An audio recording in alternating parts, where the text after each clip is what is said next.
You know what they're doing? What? They're spending their free time to give back to the homeless. You got Keaton Hendricks and Eric Sellier, okay? They wanted to supply socks to homeless shelters. A big need, by the way. So they started a business, Sky Footwear, that lets you buy a pair of socks, and in return, they donate a pair. There are people in my own community that were suffering and hurting. How simple a sock is to us is such a huge need to them. True. They run their business out of their dorm room. Every month they choose a different shelter in their state.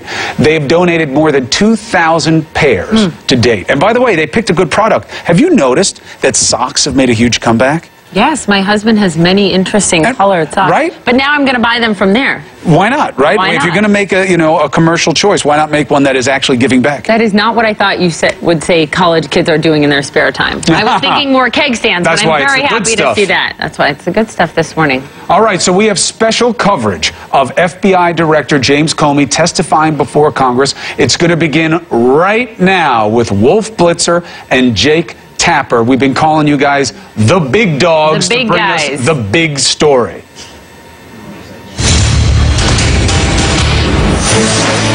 This is CNN Breaking News. I'm Jake Tapper live in Washington for CNN special coverage of a critical day in the Trump presidency. And I'm Wolf Blitzer. We want to welcome our viewers here in the United States and around the world. Just a short time from now, a dramatic moment in the wild saga over President Trump's accusations that his predecessor, the former president, Barack Obama, wiretapped him inside Trump Tower in New York City. The head of the FBI is expected to publicly rebuke the president's claims, a truly historic moment. James Comey testifying before the House Intelligence Committee, not only on the wiretapping claims, but also the investigations into the extent of Russia's interference in the U.S. presidential election. The head of the National Security Agency will also testify. Lawmakers on both sides of the aisle demanding answers into the Trump campaign's possible ties to Russia. The burning questions this morning: will Comey publicly admit whether there is an investigation? Are there any smoking guns or evidence of collusion? And how will Comey Russia meddling in the U.S. election? He didn't think at first Russia did it. Now you hear that the advisors of his inner circle, like Jared Kushner, are being asked to go to Capitol Hill to testify.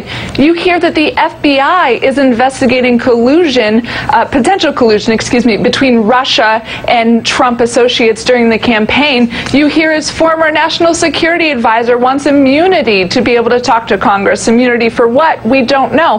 But the bottom line is this Russia story is something that the Trump administration cannot get out from under, cannot escape. And I think it's because all this news has been the opposite of what they want, which is for this to just go away. We'll be talking about how the White House can get out from under this Russia story a little later in the show. Amber Phillips, Paris Denard, Eugene Scott, thank you all. Thank you. We certainly will. Next, former Obama presidential advisor David Axelrod giving his advice for President Trump, how he says the administration has to operate in the middle of so many swirling controversies. What's needed is discipline and focus. The investigation is a separate issue. Charges filed after a massive fire. Look at this, down a part of an Atlanta interstate, and now investigators are getting their first clues on what likely caused this.